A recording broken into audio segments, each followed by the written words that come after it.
You said that a harmless man is not a good man. A good man is a very dangerous man who has that under voluntary control. How should people become more dangerous? Oh, becoming more articulate is definitely, I would say, that's the primary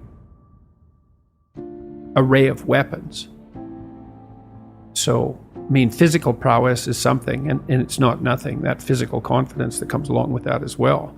But the same thing replicated at the level of the ability to communicate and to think, that's a way broader field of battle and opportunity.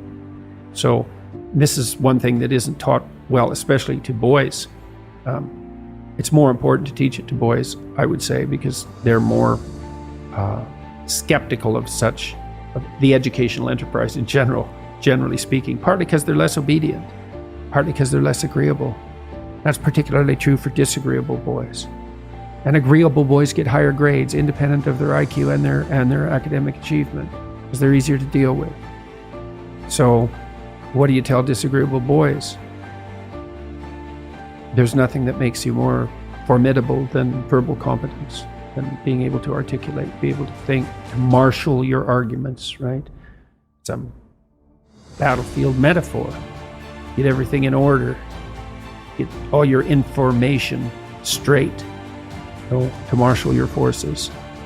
And so, I mean, that's part of the reason that rap artists are so popular, especially among disaffected young men, black and white alike, because they're unbelievably articulate.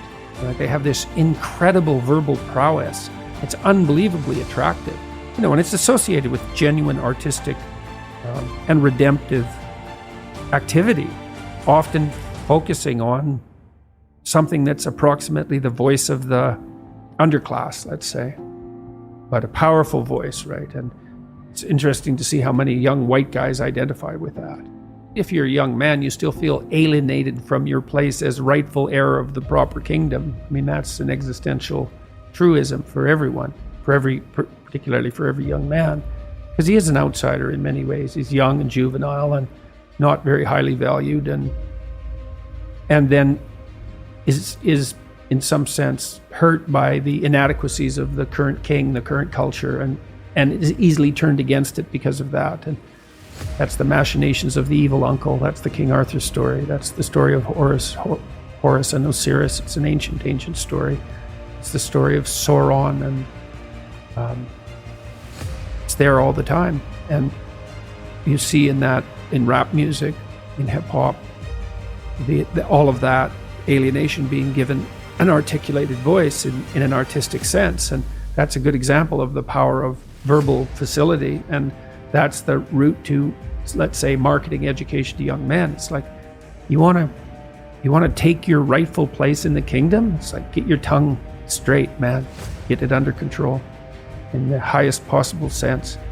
Virtually all of the attraction of hip hop and rap is the articulated voice of the struggling but worthy underclass. I suppose that's a good way of putting it. But those who are alienated from their rightful place. And so that verbal prowess is one of the ways they struggle up towards the light, and that's a good example of that, of having that danger under control, because it's a dark genre in many ways, right?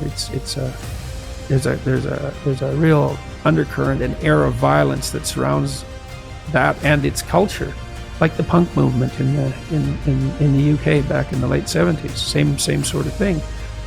But that capacity to express that in a poetic manner, in a compelling manner. Johnny Rotten was great at that. It was so intense. He worked with PIL afterwards, Public Image Limited. Is that it? Public Image? I think so.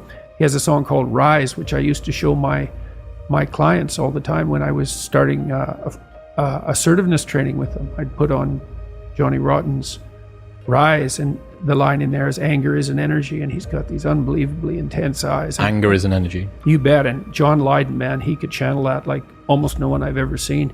He'd get that anger built up inside him, and then it was completely under control, and he expressed it in his music, and it's absolutely captivating, unbelievably charismatic. And I really liked his music, that raw anger in the music, but it was It was in the bloody music, wasn't it?